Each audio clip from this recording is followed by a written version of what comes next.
웨스트민스터 신앙 고백서 쉽지 않은 내용과 주제이지만 그러나 반드시 우리에게 필요한 신앙의 정수라고 할 수 있고 요약이라고 할 수 있습니다. 이러한 신앙 또 비록 어렵지만 이러한 신앙의 고백들이 여러분의 고백이 될 때에 여러 가지 세상의 어려움들 가운데에서 또 이해할 수 없는 그러한 일들 가운데에서 우리의 신앙이 견고히 세워져 흔들림 없는 그러한 놀라운 일들이 있게 될 줄로 믿습니다. 이번 주부터 또 다음 주까지는 하나님의 섭리에 관한 이야기를 저희가 살펴보려고 합니다. 여러분, 섭리라는 말을 우리 어르신들 또 믿는 사람들은 참 잘 쓰죠. 하나님의 섭리 가운데 하나님의 섭리입니다.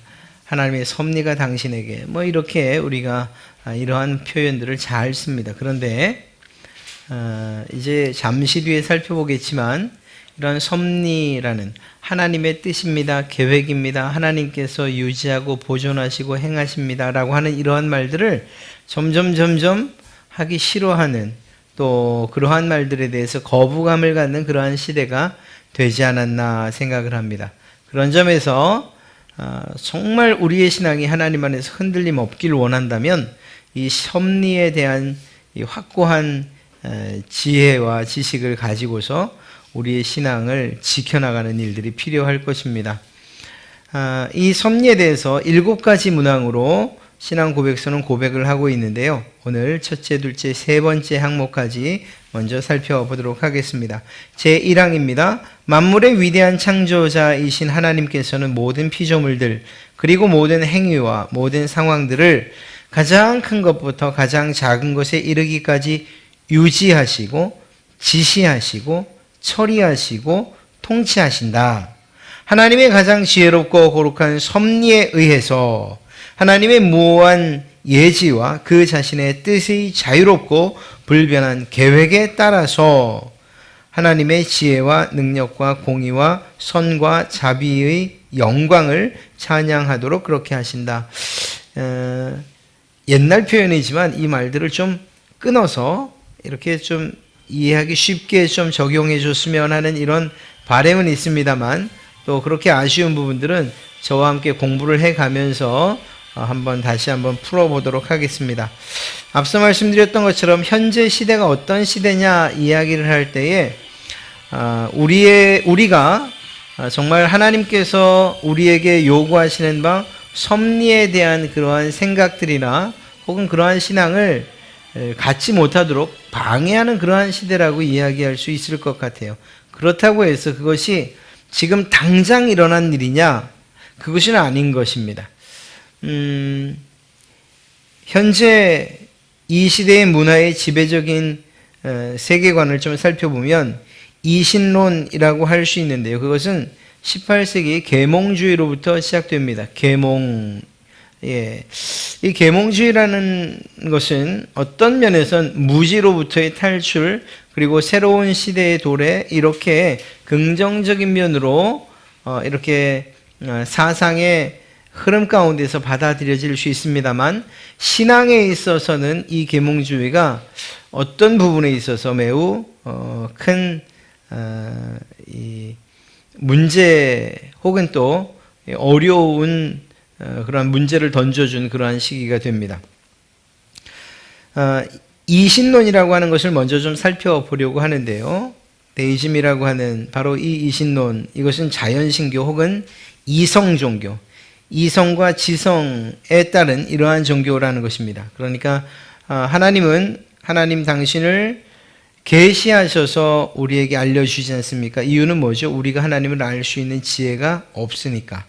하나님께서 알려주시지 않는다면 우리는 하나님을 알 수 없으니까 하나님이 우리에게 당신을 계시하셔요. 그리고 우리 기독교는 이러한 계시 종교입니다. 그런데 이것에 대한 반대예요. 그것에 대해서는 이 초월적인 일들에 대해서는 이해되지 않는다는 거죠. 받아들일 수 없다는 것입니다. 그래서 이성적으로 판단 가능한 일들, 과학적으로 증명 가능한 일들에 대해서만 믿겠다라고 말하는 것입니다. 이러한 생각들이 18세기 계몽주의 시대에 등장을 하게 됩니다. 그러니까 이해되는 부분만 받아들여요. 성경에서도 이해되고 또 지식적으로나 혹은 이성적으로나 받아들일 수 있는 것들, 경험적으로 받아들일 수 있는 것들만 진리라고 생각합니다. 그러면 성경 안에서 어떤 내용들이 빠지게 될까요? 이해할 수 없는 것, 여러분 이해할 수 없는 게 뭐가 있을까요? 초자연적인 기적들, 예수님이 병을 고치신 일들, 홍해 바다가 쩍 갈라진 이런 일들, 그곳에 또 수없이 많은 군사들이 빠져 죽은 일, 요단강이 갈라진 일, 여리고성이 무너진 일. 여러분 이거 이성적으로, 과학적으로, 경험적으로 이해 가능하십니까? 받아들이실 수 있으시겠어요? 아니거든요. 창세기 1장 1절부터 우리는 막히게 된다고 말씀드렸죠. 태초에 하나님이 천지를 창조하시니라 라고 성경을 선포하고 있는데, 이렇게 이 계몽주의 영향에 따라서 초자연적인 기적이나 또 이해 불가능한 일들, 경험적으로 한 번도 경험하지 못한 일들, 과학적으로 믿지 못할 만한 일들은 진리가 아니다, 받아들일 수 없다라고 이렇게 말하는 사람들이 태초에 하나님이 천지를 창조하셨습니다 라고 하는 이 말을 받아들일 수 있겠냐고요? 없지요. 그러니까 성경의 진리에 대한 이러한 도전이 되기 시작합니다. 그러다 보니까 기적들에 관한 부분뿐만이 아니라 성경 자체가 그러면 오류가 있는 것 아니냐, 이런 주장을 하기까지 됩니다. 어떤 부분에서 오류라고 생각할까요? 바로 그 초자연적인 부분들을 기록하고 있는 부분, 혹은 역사적으로 연대기적으로 잘 맞지 않는 그러한 부분들, 또 성경의 글자들이 혹은 또 내용들이 사뭇 상이한 것 같은 이러한 부분들을 이야기하면서 이 성경에 오류가 있구나, 이렇게 생각을 하죠. 그러다 보니 하나님에 대한 생각도 달라집니다. 삼위일체 하나님, 이건 믿을 수 없다. 삼위일체 하나님에 대해서는 믿지 못하는 거예요. 그냥 하나님이라고 하면 믿는데 삼위일체라고 하는 그 말, 몸은 하나인데 본체는 하나인데 세 개의 위격을 가지고 있다, 동등한 존재다 하는 이러한 구조, 이 삼위일체의 구조에 대해서 이해할 수 없는 겁니다. 사실 저희가 공부를 하긴 했지만 저희들도 믿음이 아니고선 사실 삼위일체에 대해서 태초에 하나님이 천지를 창조하시니라 믿음으로 그것을 이해하지 않으면 사실 이해하기 어려운 거 사실이죠.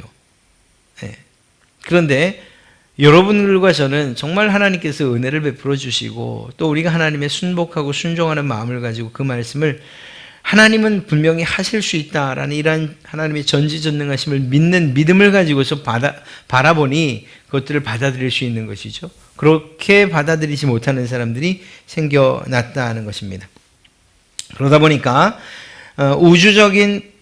우주적 보편적인 어떤 한신을 믿는 사람들의 사상과 그러한 이론으로 바뀐 것, 그것이 바로 이신론입니다.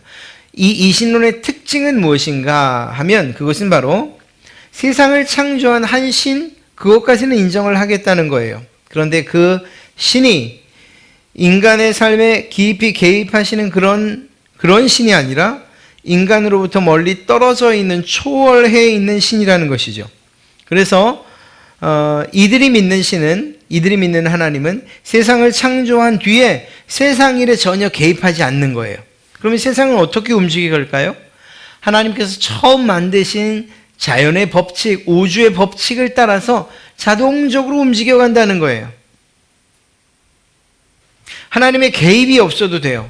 하나님께서 사사건건 일하지 않으셔도 돼요.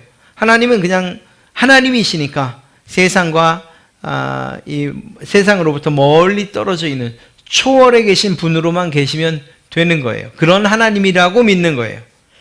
온 우주 만물은 하나님께서 처음 만드셨을 때 그 자연의 법칙대로, 우주의 법칙대로 알아서 자동적으로 움직여간다라고 하는 것이죠. 이렇게 믿는 사람들입니다.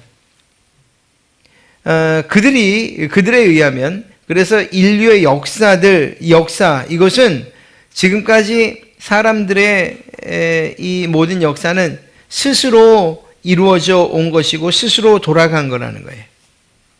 하나님의 개입이 없어요. 하나님이 이 역사에 간섭하지 않으세요. 어떻게 보면 이렇게 한 걸음 팔짱 끼고 한 걸음 뒤에서 바라보시는 방관자처럼 그렇게 하나님의 모습을 그리기도 합니다.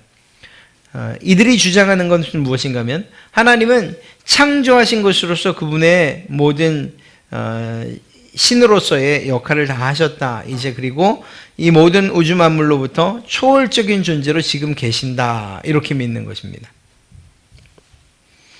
그래서 성경에 대해서 비판적으로 연구할 수밖에 없고 하나님께서 자신을 나타내신 이 계시에 대해서도 부정하고요.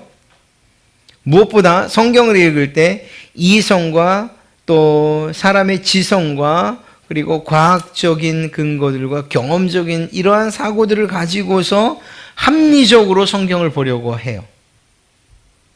합리적으로. 이 합리적이라는 말이 사실은 큰 함정이기도 합니다. 이해되어야 믿는다는 거예요. 이해되지 않으면 과감히 빼버리는 거죠. 오류라고 말하는 것입니다.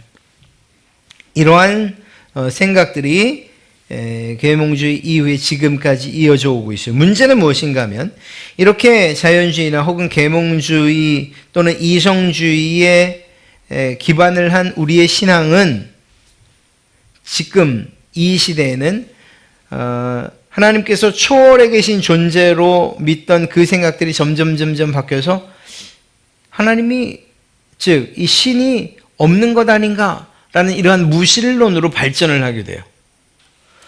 그나마 어떤 한 신이 세상을 창조했지, 그리고 멀리 떨어져 계시지, 여기까지는 그래도 신의 존재를 부정하진 않았는데 이 상황들이 계속되다 보니까 개입하지 않는 신 별 의미가 없잖아요. 우리에게 무슨 의미가 있겠어요? 그러니까 신은 없는 것이구나 라고 하는 현대의 무신론 사상으로 발전을 하게 됩니다.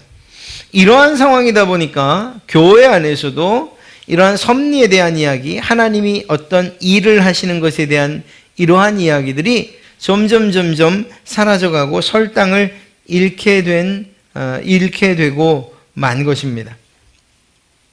그러나 이제 살펴보겠습니다만 하나님의 섭리를 인정하고 그 섭리를 믿는 성도들이 우리의 신앙과 이 세상의 삶에 아주 큰 유익을 누리고 있다는 것을 알 수 있게 될 것이에요.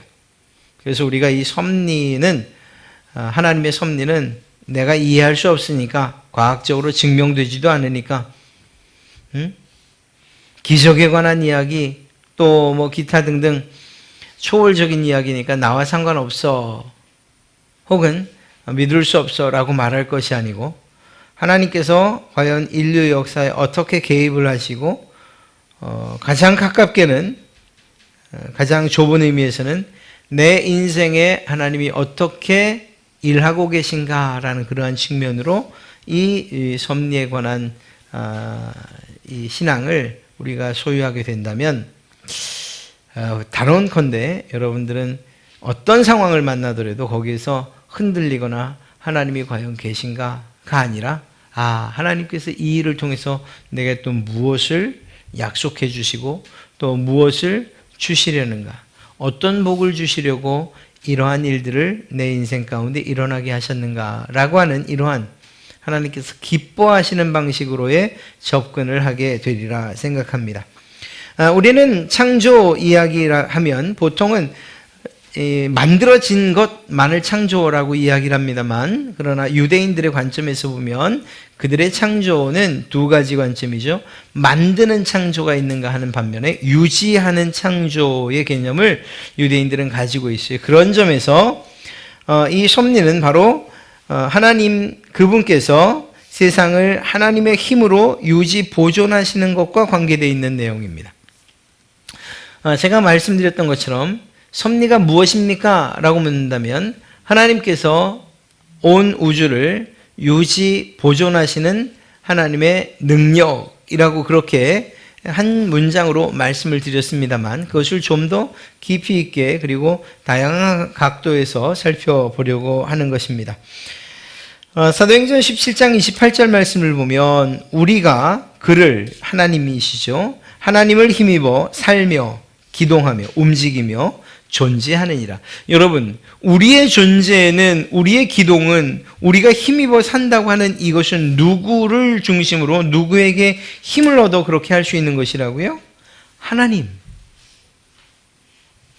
이 말을 바꿔 말하면 하나님께서 우리의 삶, 여러분의 삶 가운데 개입하지 않으시면 우리가 살 수 없다라고 하는 이야기예요. 이 말이 여러분에게 정말 확 와닿으시거나 혹은 믿어지십니까? 그리 되시기를 주님의 이름으로 축복합니다. 하나님이 안 계시면 저의 삶은 아무것도 아니에요 라고 이야기할 수 있어야 되는 거예요. 그러한 믿음이어야 돼요. 내가 억만금을 가지고 아무리 건강하고 또 높은 자리에 올라가고 큰 명예를 누리고 자손들이 다복하고 다 잘 된다 하더라도 주님이 내게 계시지 않으면 저는 아무런 의미가 없습니다 라고 이야기할 수 있는, 이것이 무엇으로부터 시작됩니까? 내 인생뿐만 아니라 하나님께서는 온 우주 만물, 그분이 창조하신 온 우주 만물의 그 모든 것들을 유지하고 보존하시고 일마다 때마다 개입하신다라고 하는 것을 우리가 고백하는 것이겠죠. 하나님의 능력 없이는 그 어떤 것도 존재할 수 없고 하나님 능력 없이는 그 어떤 것도 지속될 수 없다는 거예요. 우주 만물에서 하나님께서 하나님의 기운을, 하나님의 그 유지하시는 능력을 빼앗아 가시면 아무것도 남지 않는, 그 이후의 삶을, 그리고 그 이후의 모습을 상상할 수 없는 그러한 상황이 돼버리고 말 것입니다. 하나님께서 기운을 빼앗아 가신다. 잘 이해가 안 되는데 이것은 정확한 이야기나 혹은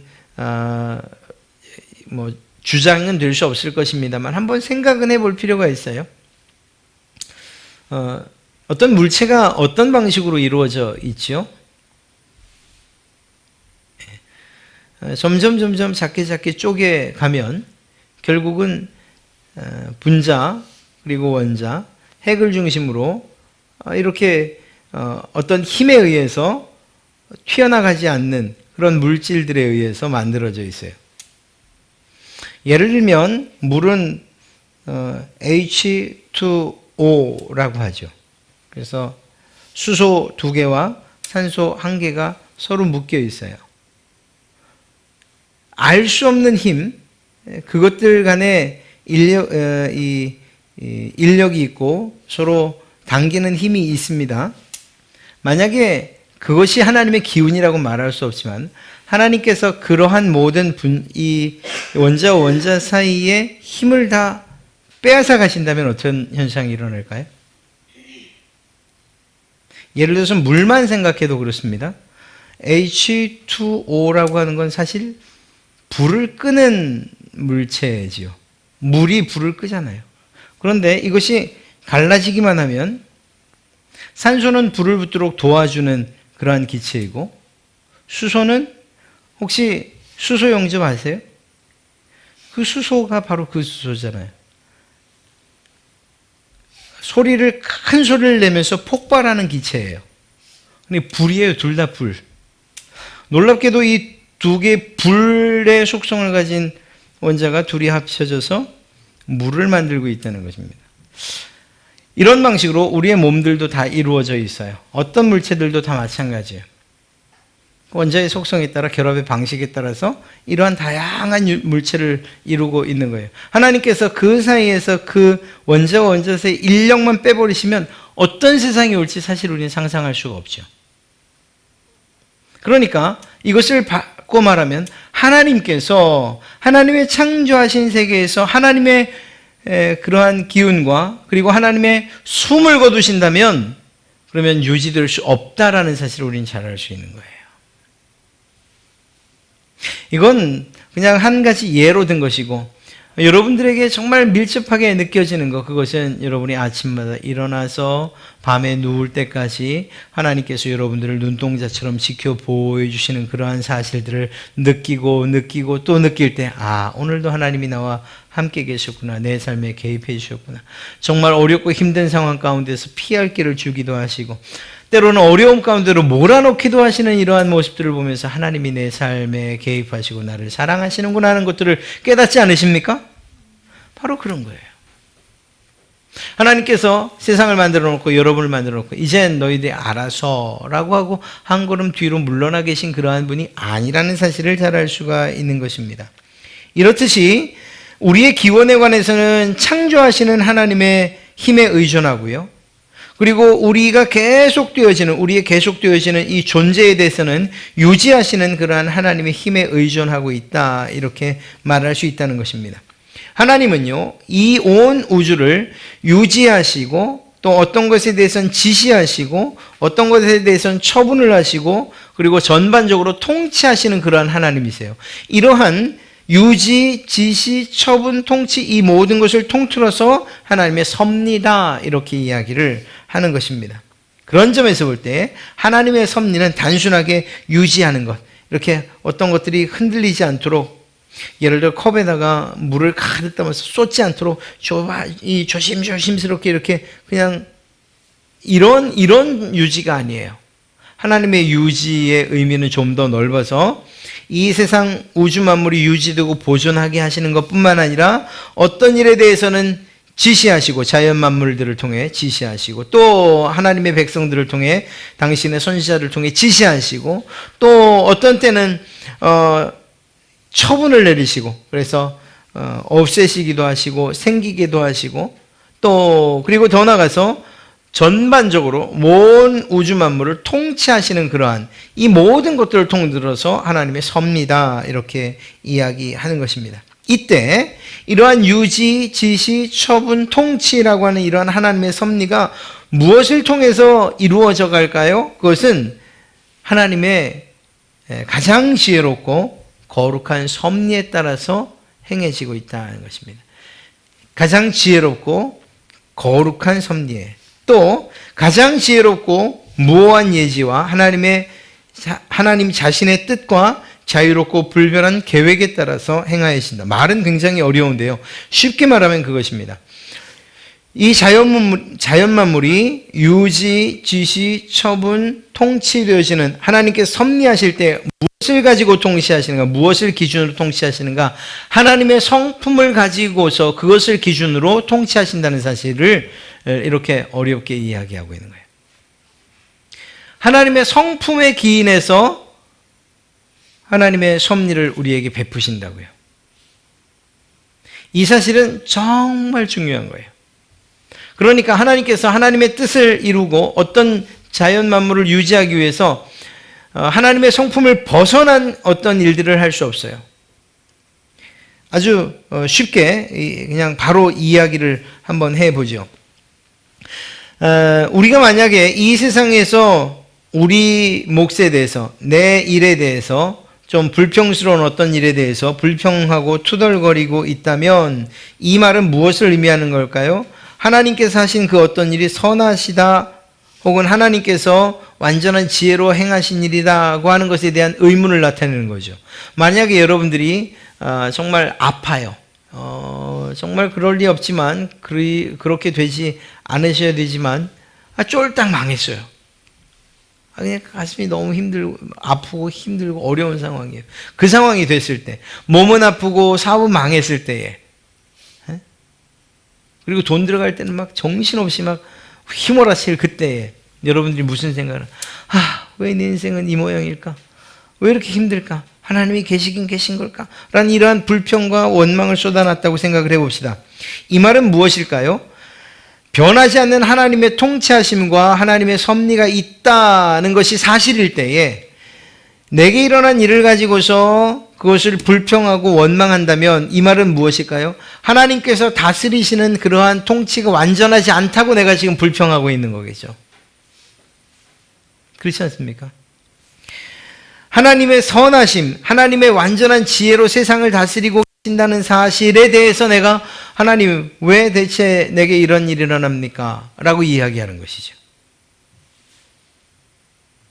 그런 점에서 우리가 정말 내게 일어나는 어떤 일들에 대해서 그냥 습관적으로라도 하소연하거나 불평하거나 원망하는 일들을 자제해야 할 필요가 여기에 있어요. 나는 아무것도 아닌 것처럼 그냥 이렇게라도 좀 쏟아놔야 속이 편해서 그냥 하는 거예요 라고 할지라도 내 인생은 왜 이 모양 이렇게 이야기할 건 아니라는 거예요. 왜일까요? 이렇게 나도 모르게 내 인생은 왜 이 모양 이 꼴입니까? 왜 문제가 이렇게 해결이 안 됩니까? 하나님 계십니까? 하나님 내 기도 응답하시는 겁니까? 라고 말하는 이 말들이 하나님의 선하신 계획과 그리고 완전하신 계획, 그 지혜에 따라서 이 세상을 움직여가고 계시는 그러한 변함없는 하나님에 대한, 잘못하면 그러한 하나님에 대한 도전과 또한 원망과 불평이 될 수 있기 때문이에요. 이러한 일들은 우리가 해서는 안 되겠죠. 하나님의 섭리를 믿는다면 그 어려운 가운데서도 사실은 우리의 입술이 하나님을 찬양하는 그러한 방향으로 우리의 입술과 우리의 말이 고백되어져야 되는 거예요. 보십시오. 하나님의 성품을 따라서 하나님의 섭리가 이루어져 간다고 할 때 결국 우리는 그 하나님의 섭리를 보면서 무엇을 하게 됩니까? 하나님의 영광을 찬양하게 되는 거예요. 또 그것을 위해서 하나님의 당신의 성품을 가지고 이 세상을 섭리하고 계신 것이라는 것입니다. 하나님의 섭리는 우리의 찬양을 불러일으킵니다. 왜냐하면 섭리는 하나님의 영광스러운 위엄을 나타내고 있기 때문입니다. 하나님의 지혜와 능력은 우리가 이 세상에서 경험한 지혜와 능력에 대한 어떤 생각 그것보다도 훨씬 높은 곳에 위치하고 있기 때문입니다.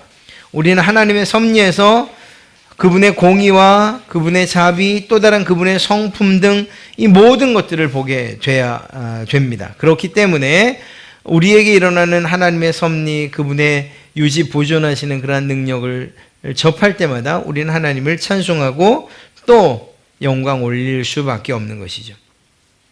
어떤 경우에도 우리가 바라는 바대로 이루어지지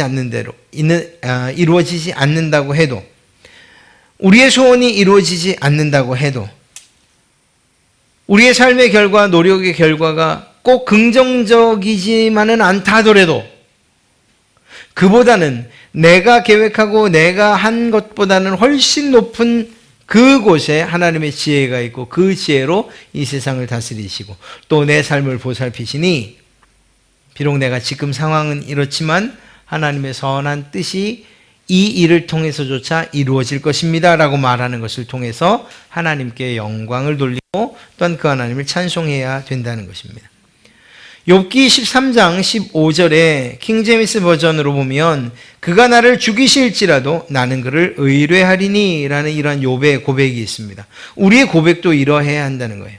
잘 될 때, 기쁠 때, 즐거울 때, 뭔가 성공적일 때, 기도한 것들이 막 그냥 생각지도 않게 막 이루어진다고 느껴질 그때에 뿐만 아니라 우리의 기도와는 다른 방향으로 우리의 삶이 흘러간다고 느낄 그때에도 여전히 무엇이라고요?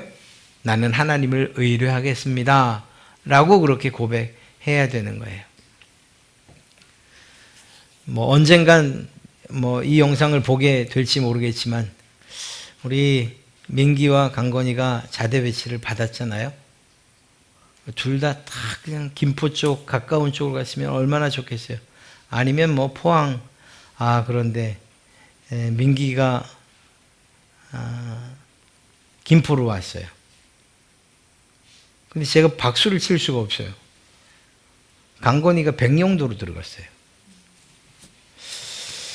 제가 누가 잘됐다 잘못됐다를 이야기하는 것이 아니에요. 이런 상황일 때에 어떤 사람은 다 온 가족이 기도해서 김포 갔다. 그러니 이것은 하나님의 섭리 가운데 이루어진 이다. 또 반대로 강건이 같은 경우에 백령도로 갔으니 하나님의 섭리가 잘못됐다. 이렇게 말할 수 있냐고요. 아니라는 거예요. 오늘 욥의 고백대로 한다면 김포로 가서 내가 원한 대로 갔다 하고 하나님께서 내 소원을 들으셨다 하더라도 역시 하나님을 의뢰해야 하고, 만약에 그렇지 않다 하더라도 그래서 하나님께서 나를 죽이실지라도 내가 하나님을 의뢰하겠습니다 라고 하는 이 믿음이 있어야 한다는 사실을 이야기하는 거죠. 네. 그렇다고 해서 또 나중에 둘이 만났을 때 민기가 강건이한테 하나님께서 너를 죽이실지라도 너는 하나님을 의뢰해야지 이렇게 말할 수는 없겠죠. 아마 제가 그 얘기를 대신하지 않을까 싶긴 합니다. 우리의 인생에서도 마찬가지예요. 우리가 어떤 상황을 만나느냐, 내가 지금 어떤 처지냐에 상관없이 이 모든 일들은 하나님의 손 안에서 이루어지는 일입니다라고 믿을 때에, 그렇다면 우리가 해야 될 한 가지 행동, 신앙 행동은 바로 하나님을 의뢰하는 것, 끝까지 신뢰하는 것, 이것이라는 사실을 말씀드리는 것입니다. 제2항인데요.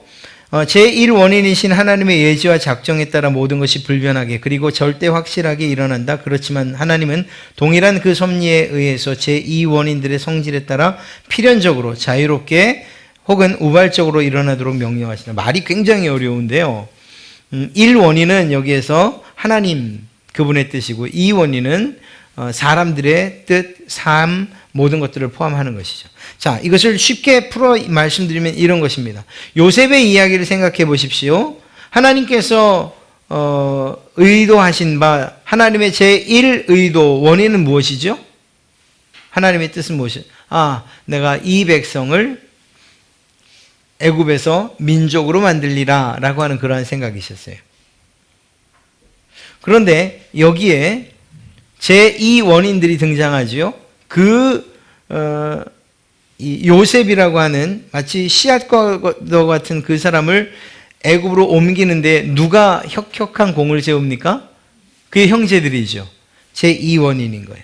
그러면 또 앞으로 건너가 보세요. 그럼 누가 그 형제들의 그 시기심을 불러일으켰습니까? 바로 요셉이죠. 그러면 그 일을 더 수월하게 도와준 사람은 누굴까? 아버지죠. 편애가. 그러니까 이렇게 사람들 사이에서 일어난 이 일들, 이 원인들은 제2원인이라고 이야기할 수 있어요. 자, 이렇게 볼 때에 하나님의 계획은 순전하고 그리고 거룩함으로 말미암은 것이었어요. 아브라함과 하신 약속을 완전하게 이루시고자 지금 일하신 결과였어요. 그렇죠? 그런데 그래서 요셉을 애굽으로 보내신 것인데, 이때에 제2원인이 되는 사람들의 계획은 전적으로 악함으로부터 시작됐다는 것을 알 수가 있죠. 형제들이 요셉을 팔면서 이제 하나님께서 너를 통해 민족을 이루실 거야, 이런 마음으로 팔았습니까? 아니죠. 처음의 의도는 아예 구덩이에 넣어서 죽이려고 했죠.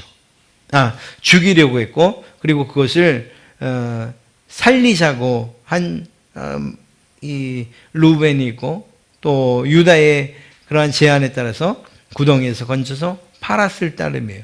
이들의 의도는 악했어요. 아주 사악했어요. 요셉의 형들은 악한 의도로 요셉의 고통을 꾀했고 요셉을 그 지경으로 만들었어요. 그리고 이것은 그들의 동기였기 때문에 나중에 하나님 앞에서 죄책감을 갖게 돼요. 그래서 오늘 우리가 읽었던 말씀에도 그렇게 말하는 거예요. 무엇이라고 말합니까? 요셉, 그러니까 아버지의 유언을 빌어서 내 형들이 너 요셉에게 악을 행하였을지라도 이제 바라건대 형제들의 허물과 죄를 용서하라. 당신 아버지의 하나님의 종들인 우리 죄를 이제 용서하소서라고 이렇게 빌 수밖에 없는 거예요. 죄책감으로.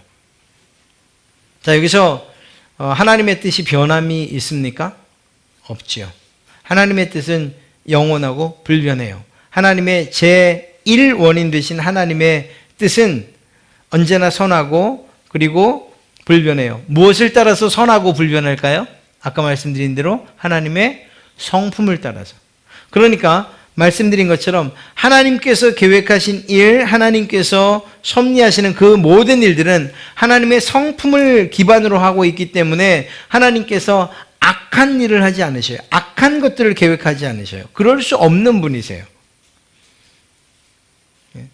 성경에 말하는 것처럼 하나님은 유혹을 받지도 않으실 뿐만 아니라 누군가를 유혹하지도 않으셔요.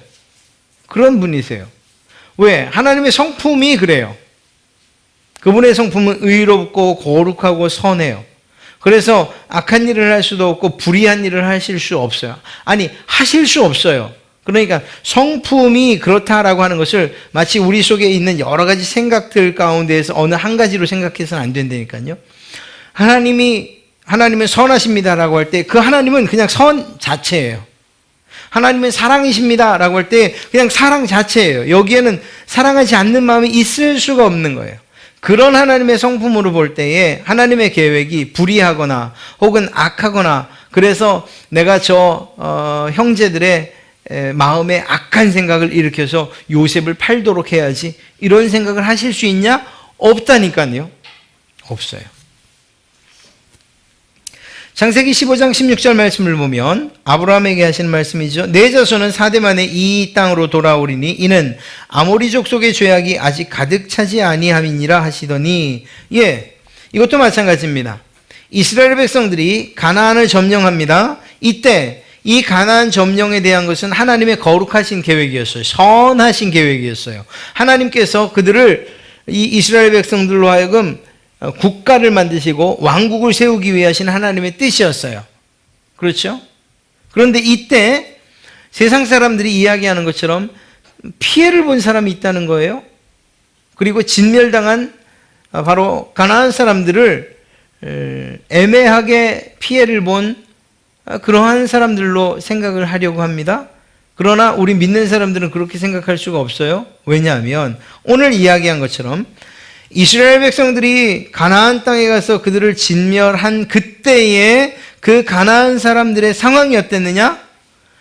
그때는 그들의 죄가 심판받을 만큼 가득 찼다라고 이야기하고 있어요. 성경은.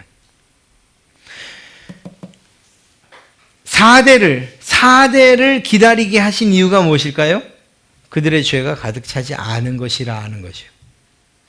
만약에 이러한 때에 그들의 죄가 그렇게 진멸당할 만큼이 아니었는데 하나님께서 이스라엘 백성들로서 치게 하셨다, 또 그들을 진멸케 하셨다, 이러면 하나님께서 악을 행하신 것이 되겠죠.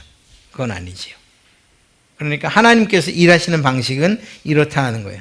이스라엘 백성들에게는 반대로 하나님의 약속이 성취된 것이죠. 가나안 땅을 얻은 것이. 그러니까 보세요. 하나님께서 어떤 제1원인 되신 하나님께서 가지고 계신 그 계획이 선하고 완전하고 거룩해요. 그리고 그 일들을 이루는 데 있어서 제2원이 되는 많은 사람들, 어떤 사람들은 선하게 행동하는 사람도 있을 수 있지만 어떤 사람들은 요셉의 형들처럼 악하게 행동하는 사람들도 있어요. 이러한 것들이 결국은 하나님의 뜻을 이루어 간다는 것입니다. 그리고 이러한 것들은 때로는 자기의 뜻에 따라서 때로는 우발적인 것처럼 그렇게 이 세상 가운데선 이루어져 간다는 거예요. 문제는 뭔가 하면 우리의 눈에는 하나님의 선한 의도는 가리워져 있다는 것이에요. 그러니 우리가 이 세상에 살 때에 이렇게 말할 수는 없습니다. 내가 악을 행하고 요셉의 형들과 같은 일을 행한다며 다음에 선한 결과가 나타났을 때에 하나님께서 악한 나를 사용하셨잖아요. 그러니 하나님께서 사용하신 도구가 된 것 아닙니까? 이렇게 자기 변명을 할 수가 없다는 거예요. 왜냐하면 말씀드린 것처럼 하나님의 선한 뜻과 의도는 가리워져 있고 그건 하나님의 영역이고 우리는 우리의 의지와 뜻에 따라서 내 결정에 따라서 무엇인가를 했기 때문이에요. 요셉의 형들도 자기의 의지와 자기의 뜻을 따라서 결정을 했기 때문에 그들이 죄책을 가질 수밖에 없었던 거예요. 우리가 하나님의 그 선하신 뜻을 안다면 하나님께서 기뻐하시는 그 일을 이루기 위해서 선한 도구로 사용되어야 되는 이유가 바로 여기에 있는 것입니다. 사람들의 뜻과 계획과 의지가 무시되면서까지 하나님의 예지와 작정이 일어나지는 않는다는 것입니다. 사망인데요. 하나님께서는 자신의 일반적인 섭리에서 수단을 사용하시지만 수단 없이 수단을 초월하여 그리고 수단을 역행하여 자기의 기쁘신 대로 자유롭게 역사하신다. 이것은 하나님의 그 능력을 제한하지 말라는 의미로 받아들이시면 됩니다. 제한할 수 없다는. 무슨 말인가 하면 아까 말씀드린 것처럼 제1원인 되시는 하나님의 뜻이 정해져 있을 때에 제2 원인 되는 우리 사람들의 행동이 있을 수 있어요. 그렇죠? 그런데 반드시 하나님의 뜻이 이루어질 때 이 사람들을 통해서만 이루어진다고 생각해서는 안 된다는 거예요. 때로는 이것을 초월하기도 하시는 거예요. 성경에 나타난 이 많은 기적들이 바로 하나님께서 초월하여 일하시고 초월하여 섭리하신 것들을 증명하고 있습니다. 신앙 고백서는 하나님이 대부분의 경우 수단, 즉 사람을 사용한다라고 그렇게 기록하고 있습니다. 예를 들면 이런 거예요. 하나님께 기도해요. 하나님, 나 이 건강 좀 회복시켜 주십시오. 내가 어디가 아픈데 좀 낫게 해주십시오라고 기도하시죠. 하나님께서 제2 원인이 되는 의사나 약이나 수술이나 병원 등을 통해서 우리의 병을 고치셔요. 그러니까 이런 것들을 무시하는 것도 옳지 않아요? 자, 그런데 이렇게 응답하십니다. 그런데 하나님께는 여전히 이러한 것들을 통하지 않고도 하나님께서 직접 고치실 수 있는 능력이 하나님께 있다는 사실을 기억하라는 거예요. 하나님이 이 모든 수단에 매여 계신 것처럼 생각해서는 안 된다는 거예요. 그렇기 때문에 우리는 이 두 가지를 동시에 해야 돼요. 예를 들어서 아픈 일이 일어났다. 내가 병 고치기를 원한다 그러면 정말 하나님을 의지해서 기도해야 돼요. 하나님, 낫게 해주십시오. 하나님의 놀라운 초월적인 역사를 기대하면서 기도해야 돼요. 동시에 하나님께서 수단으로 주신 그러한 사람들, 의사들, 병원들, 의술과 약들 이런 걸 무시해서는 또 안 되는 거예요.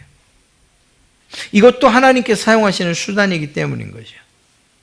물론 이것이 순서가 뒤바뀌거나 혹은 의지하는 그러한 그 의지의 그 양이라고 할까요? 그것이 달라서는 안 되겠죠. 우리는 전적으로 하나님을 의뢰해야 돼요. 만약에 이것이 없다면 하나님께서 충분히 고치실 수 있습니다라는 이러한 믿음을 가지고 나가야 되는 것이죠. 즉 다시 말해 이러한 수단을 초월해서 그리고 수단을 때로는 역행해서 자유롭게 일하실 수 있는 분이라는 사실을 기억해야 됩니다. 하나님은 의로 계수를 통해서 나누어 주시는 통상적인 능력을 초월하고 또 때로는 넘어서 능력을 행사하실 수 있고요.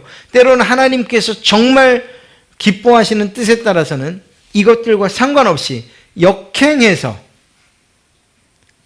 세상 의술로는 고칠 수 없다고 하지만 하나님의 기쁘신 뜻을 따라서 그러한 의사들의 말에 역행해서 하나님께서 놀라운 기적을 베풀기도 하신다는 거예요.